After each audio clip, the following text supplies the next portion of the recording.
I am Robin McLaughlin. I am the Associate Alumni Director here at Northwood. And we want to thank you again all for being participants in your continued support for Project 100. Just for a timeline from this evening, we will introduce each project, their name, and then also the students and advisors that are presenting with them. Once they are introduced, they will present their information and show their video to explain their project. We will move on to the next two groups where we'll do the same. We'll just introduce them and then they'll show their videos. We will wait until the end to do all Q&A, and you'll just do those in the Q&A box on the side. Just put any questions that you have for any of the projects and indicate which project you have the question for when you type it in. We will do questions, Q&A, and I'll moderate and ask the students the questions, any questions that you guys have. Once all the questions are answered, we'll have the presenters jump off and we'll do the voting online through the online poll. And then once we have the tally, we'll have the groups jump back on and we'll let them know who is this semester's winner. All right, with that, I'm going to introduce our first group, which is Aqua Access. We have students Jalen Pitchford, Christine Haskins, Livy Petchik, and their advisor, Nancy Hoffer, joining us tonight. Thank you, guys. Thank you for that warm introduction, Robin.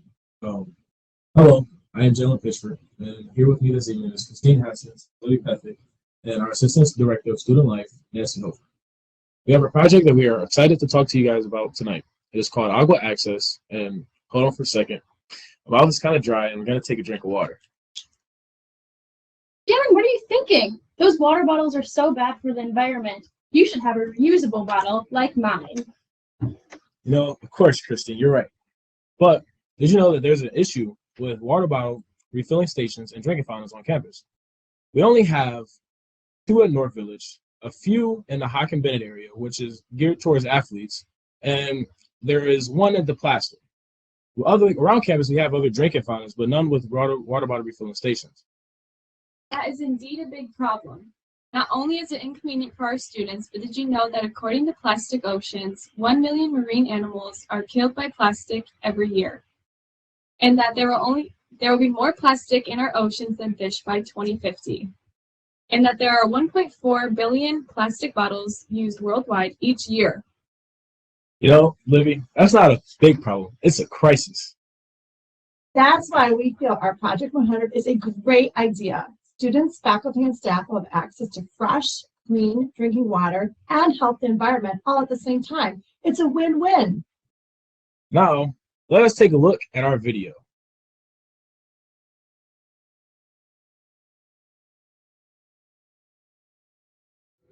Hello, how you doing? My name is Jalen Pitchford. I'm with Student Life, and for our Project 100, we are looking to add water bottle refilling stations around our campus. Right now, I'm currently in Du Bois hallway. What's up, Ace? I got a question, bro. You think I can fill up my water bottle here in Du Bois? No. Hey, y'all boys, y'all got any water bottles or some way I'm a little thirsty right now, bro. Y'all think I can go to the calf?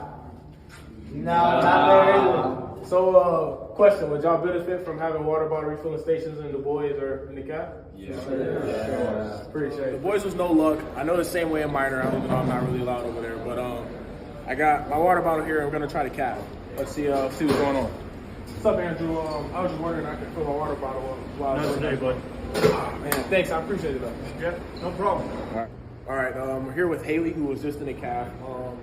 So, there's no water bottle refilling stations at Minor, right? Mm-hmm. So, would you benefit from having that in Minor? Yeah. I see you got the softball jacket on. You're an athlete, of course.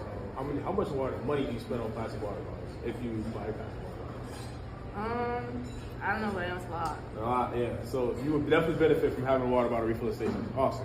Thank you for your time. Sure. Right. Currently in the studio here right now, as you see, we got drinking fountains, but that defeats the purpose because I have a water bottle. Now I'm just gonna get a quick drink. Now I'm gonna go back to the room and be thirsty. So right now, here's one of my teammates, Hudson Harkness.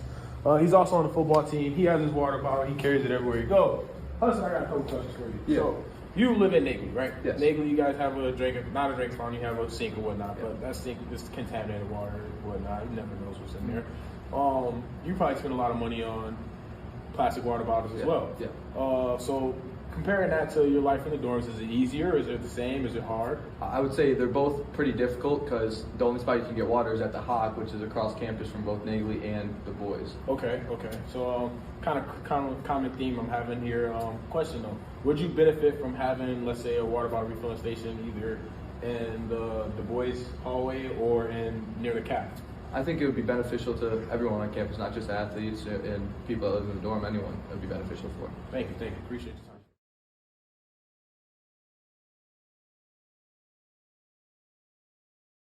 I happen to have a few extra water bottles I'll share with you.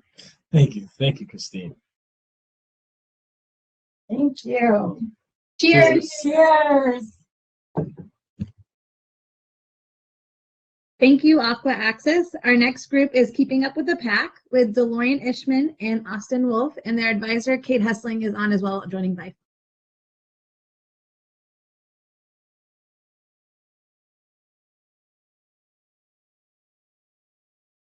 Hello, everyone. I'm Austin Wolf. I'm D'Lo, and we're here with Keeping Up with the Pack, a podcast here on campus that covers big events, alumni, and student success. Most recently putting out an episode on Women's History Month just very recently. We really hope you enjoy our video.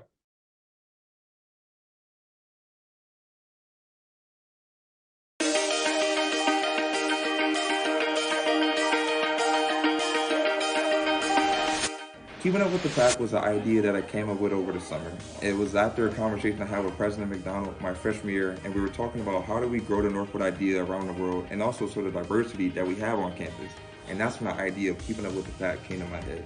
And I thought it would be a great way to show our staff and alumni and our students off to the world. And we got to see that in our first example in the second episode of Keeping Up with the Pack. Why did we join the pack, and what's keeping us with the pack? To make that a little easier to understand, why did we join Northwood and what's keeping us at Northwood? And when I hear that, a bucket of reasons come to my head, but one of the reasons why I came to Northwood was opportunity. Coach Matt gave me the opportunity to try out for the Northwood football team, and that had me kind of fulfill my passion to still play a college sport. But what made me stay at Northwood was learning inside our marketing communications program. Learning under Professor McDermott was a blessing. It helped me get a lot of internship experience and hands-on experience inside marketing and what I'm going to be doing after I graduated. But that's my reasons, and I'm going to kick it off to my co-host, Austin Wolf, and ask, do you have any reasons about what made you come to Northwood and what made you stick here? Oh, absolutely. Coming here was a pretty easy decision for me. At the time, I was very passionate about business, and being able to come to a school that was just surrounding me with people that had that same desire was a huge thing for me. But what's been keeping me here is a little bit different than other people. In my time here, I found I have a passion for law through our mock trial program. And being able to remain a part of that mock trial program and continue to learn what will help me in my future endeavors has definitely kept me at this school and kept me part of the pack pride. Keeping Up with the Pack isn't just for our current students and alumni. It's also for prospective students, like D'Lo mentioned earlier. We just wanted to really show prospective students what Northwood students are looking forward to here and what keeps them here and what is so intriguing.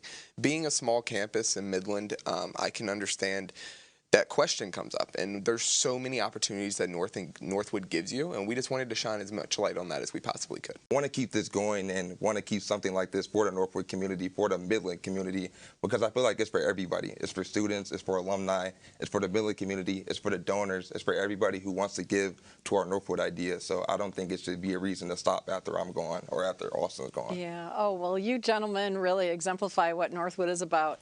You're making a difference, you go mad, and you have taken initiative, and you're making things better for all of us, and Definitely. We just really appreciate and want to congratulate you on starting this. Keeping Up with the Pack is a great idea to help grow and show the Northwood idea, and having a Project 100 funds behind it is something that can really help it take it to the next level. As we go into the next semester, we hope to host game shows.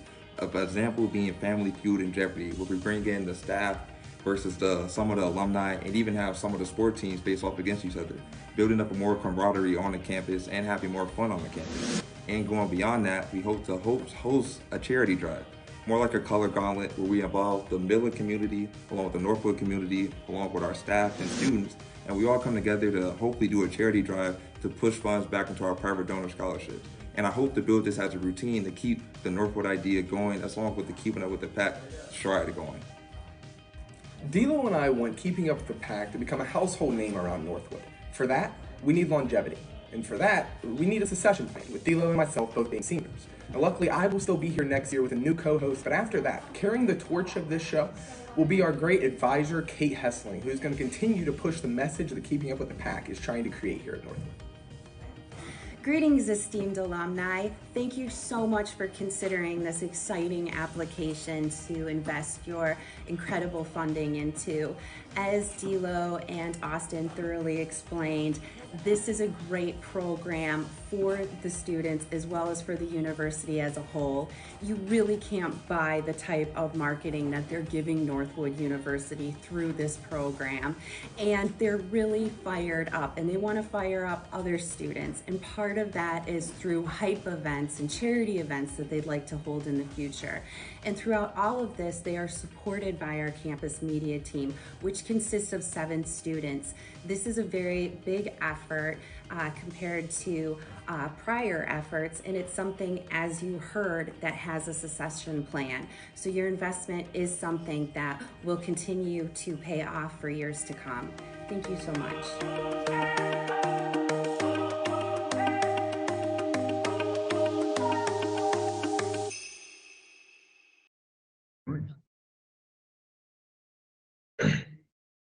Thank you for taking the time to consider, and if you have any questions, we look forward to answering them. Thank you so much, D'Lo and Austin. Our final group is marketing the Northwood University International Auto Show with Cole Briggs and Katrina Ness. Hello, my name is Cole Briggs. I'm Katrina Ness. And our advisor, LG Bright, wasn't able to be here, but he gave us his blessings. What we're going to show here in a second is a sneak peek at what Northwood University International Auto Show marketing is going to be doing this year. The automotive industry is not just about the manufacturing, the buying, and selling of vehicles. It's about the connections you make, the network you build up and expand. And here at the Northwood University International Auto Show, that's what it's all about. Welcome to the NADA Hotel, constructed through the contributions of members of the National Automobile Dealers Association. NADA houses the Auto Show's Executive Board headquarters for the planning of this huge event. Northwood has been hosting the Student-Led Auto Show for 59 years. This year, we invite you to our 60th anniversary in Midland, Michigan. Being located just 2 hours north of Detroit, we look forward to seeing guests from all over to come see the hardworking students and amazing cars. We will see you first weekend of October.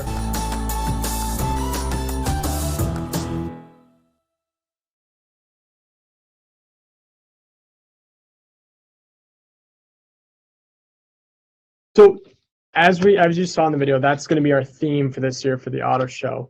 With marketing this year, a big thing that we have noticed in the past couple of years is that Northwood, just in general, has so much more to offer to young adults and aspiring business professionals.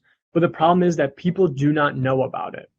And we're experiencing the same thing with Auto Show. With me, myself being a part of the Auto Show the last 3 years, actually, and being in charge of this year's 60th anniversary, we're putting a heavy hammer into our marketing. The Auto Show has been amazing, but people just don't know about it.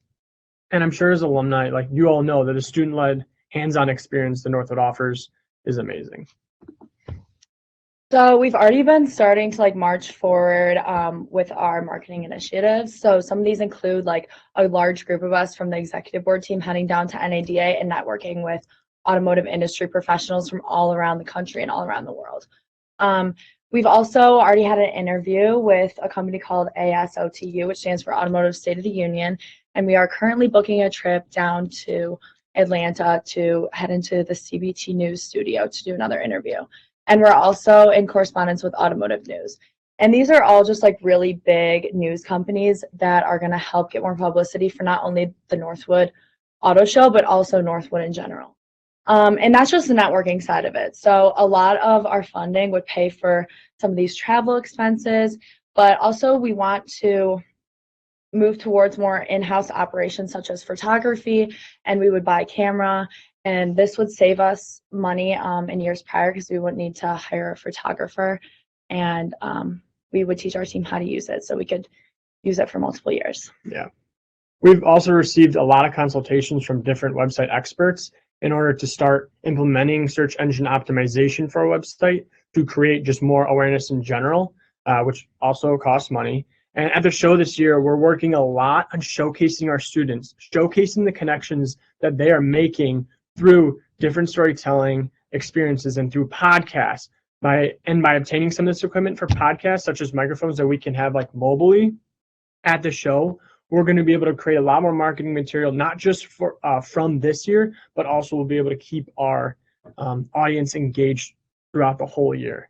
So we're really excited. And with Auto Show only being once a year, we have to really focus on marketing effectively and efficiently. And with your help, with your funding help, we believe that we're going to be able to do that.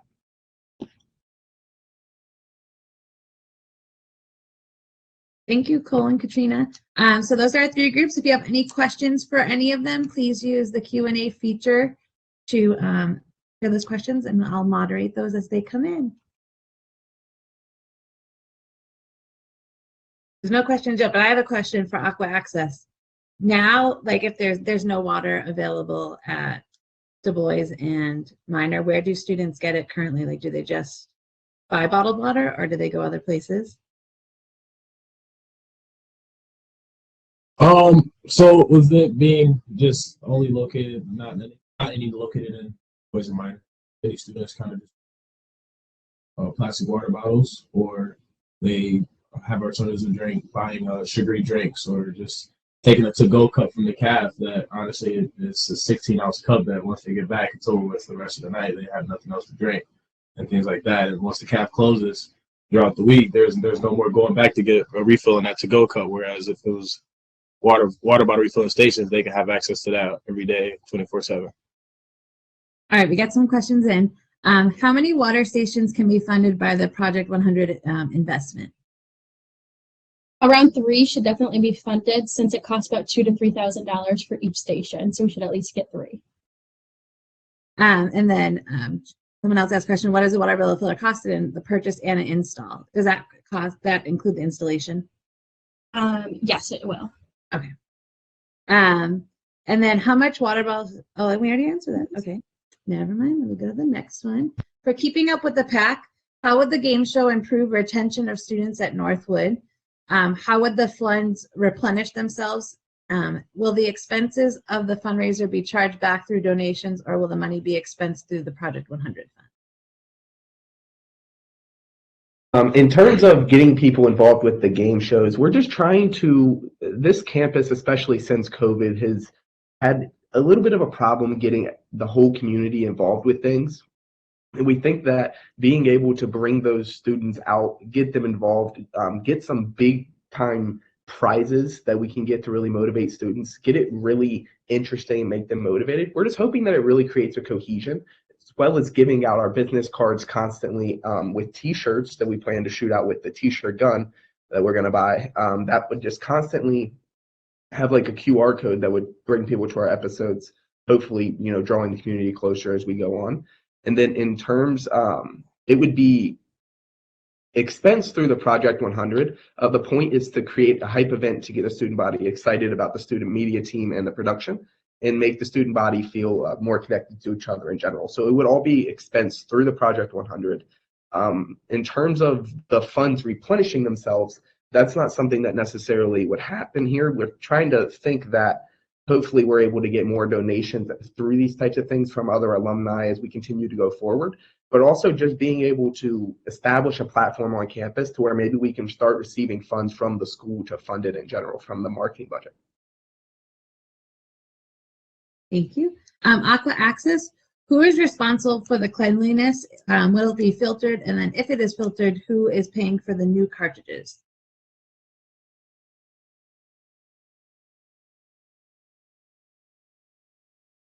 Hopefully that the funding will cover that. The cleanliness is coming from the filter systems, I would assume. And then another question for you guys.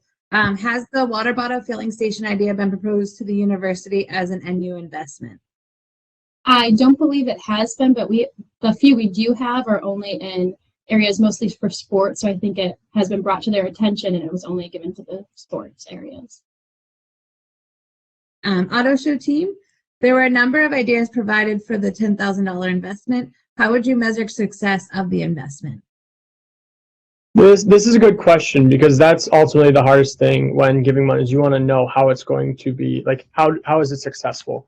With our marketing plan, a big thing that we're doing this year is and I didn't talk about it earlier, but we are going to be moving forward. We're going to be doing our marketing initiatives based on data, that real-time data that we're going to be able to use for future years. So, for example, with search engine optimization, we're always given data analytics after to see how they've done, and we can then use those for future decisions. And then just in general, with expanding our photography and stuff like that, we'll be able to just and on internal side, we're going to be cutting down our costs in terms of a photographer and stuff like that.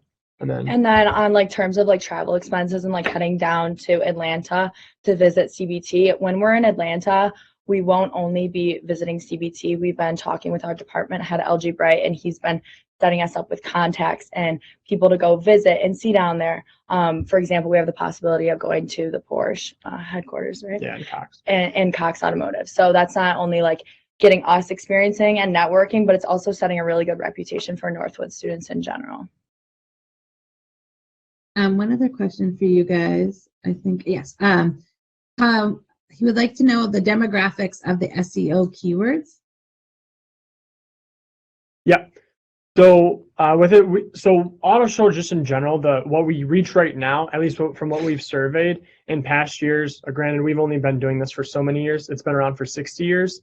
It's been more local, which auto show has actually been created in order to give back to the local community. Hence why we actually don't charge admission to it. That's like a big reason why we do that. For search engine optimization, in terms of demographics, we tend to hit the age group above us, just like 35 and above. A lot of those like already experienced car lovers and like that have already gotten ingrained in the automotive industry. What we're trying to do this year is trying to expand those demographics and focus in on not just them. We're not leaving them out of the equation, but we also want to get young adults involved. We want to get young students involved, people that have not been to Northwood yet, people that don't know about Northwood that would potentially have the opportunity to come here to either be a part of the auto show or just be a student of Northwood in general, because this is the best school ever. So it's pretty simple explanatory to that. Thanks, Cole. Keeping up with the pack, we have a question. What kind of viewership are you experiencing now with the episodes you've released? So most of our viewership that we've been experiencing now with the 6 episodes that we released have mainly been alumni and Northwood based, coming from staff, faculty, and really just students. That most of our comments and reposts and shares have all really just been coming from the Northwood base. But just as of recently, as Austin said earlier, we just released our women empowerment episode, and we saw a big engagement boost on that and way faster than other episodes. And it kind of goes to elaborate and show that Northwood has something to offer. And in that episode, we were seeing people who did live in Michigan, who were in Florida, some were in New York, and they were just reaching out saying how they like the women that Northwood had to provide. That the fact that we were showing the spotlight on the stuff that Northwood has to offer was great. So that's something that we believe is going to grow going forward. And then in terms of numbers, in regards to viewership, like Dilo said, where we've released 6 episodes at this point, we're averaging just above 200 views an episode, which if you look at the Northwood YouTube channel, a lot of the videos have 20 or 30 views. So we're hitting great numbers on that. But like Dilo also mentioned, they are exponentially growing every single episode. If you just look at where it was back in October compared to where it is now with the Women History Month episode, it's definitely seeing growth in that way as well. We have another question for you guys. Will your program touch on all fields of study at Northwood as an experiential learning opportunity on either side of the mic? And then how do you feel this will expand the NU idea? And he said, also nice job on the succession planning. Yeah, so initially, the first part of the question I'll go ahead and take. We have been trying to take and bring on as many professors as we can. A lot of professors, believe it or not, are very camera shy and don't really love the idea of getting on the podcast and talking about the program. But in instances where we haven't been able to do that, we brought in students who are leaders in those programs to be able to talk about them. I know in the most recent episode, the sustainability program and the sustainability minor were covered by Professor Butcher, who's leading that sector. She came in and did an interview, and so that was really great to see. We also covered the fashion degree as well with an interview with the fashion show's executive director from this. Yeah, and then kind of feeding off the second part of the answer, we're growing the Northwood idea. We feel like we've definitely been hitting that mark with keeping up with the pack, and we think it's going to get better in the future. As we just said, we covered the events at Northwood, and in the last episode, the Women Empowerment, we were covering the fashion show, and we were having people reach out saying, I didn't even know Northwood had a fashion show. So then as we keep going forward, as Cole was even mentioning with the auto show, we feel like keeping up with the pack should kind of be the media house for Northwood, as we're going to use all the platforms and everything that Northwood has to bring it to keeping up with the pack so we can share it across the globe. And we feel like it's going that way. It's going good so far. And it's heavily supported by the campus as well, as we even had a whole episode dedicated to interviewing President McDonald. So we definitely have the backing and support of the Northwood community as well. All right, next question's for Auto Show. You mentioned a camera. How would you expand photography and use it beyond professional photographers retained for the event? Good question. So for photography, just in general, one of the big reasons, just to reiterate kind of what we talked about earlier, having a photographer there, like in-house to cut down on our costs, but we will then have material and marketing material throughout the whole year ultimately that we can use for future years. In terms of, I don't totally understand the last part of the question, but I can talk about one of the other ways we want to use the camera as well.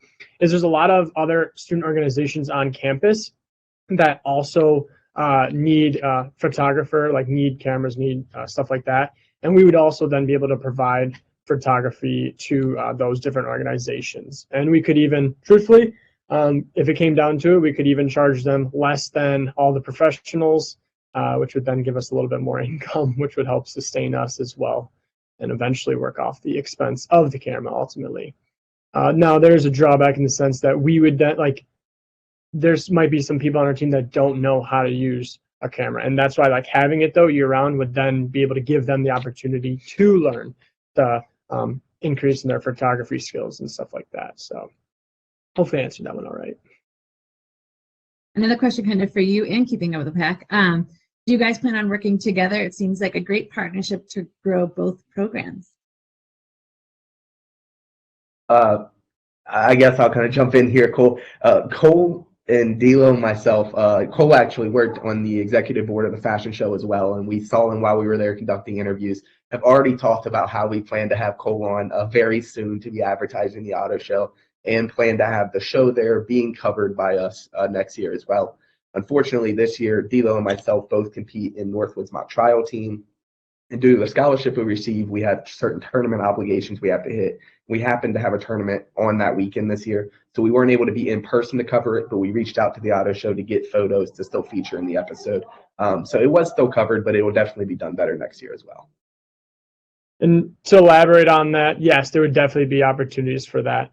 And just to say, like, Austin and Dilo have been great job hosting already. If anybody hasn't seen any of the Keeping Up with the Pack episodes, definitely make sure to check them out because they've done great with that.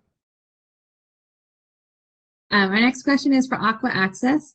How is it being decided where these stations will be installed? We are more desired and focused on hitting the areas high traffic, like Minor, the boys, a lot of students, and it being further away from the areas that already have water bottle refilling stations, as well as like the student union. Thank you. I think we've answered all the questions that have come in so far. If anyone else has any more questions.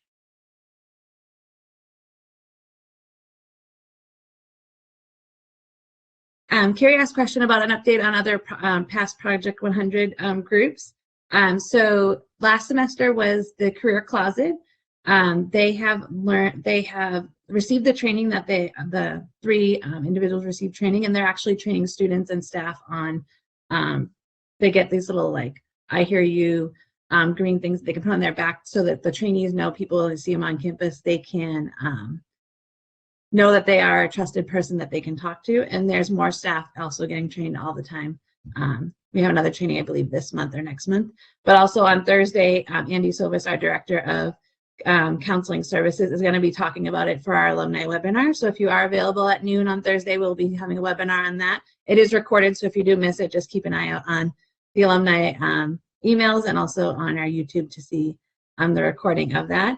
Other past projects, our career closet. They have, I know that DECA and Mock Trial have used items from the career closet. They have other things going on. They have a new space where they're keeping all the clothes, and they have like so many donations that they're actually almost running out of space.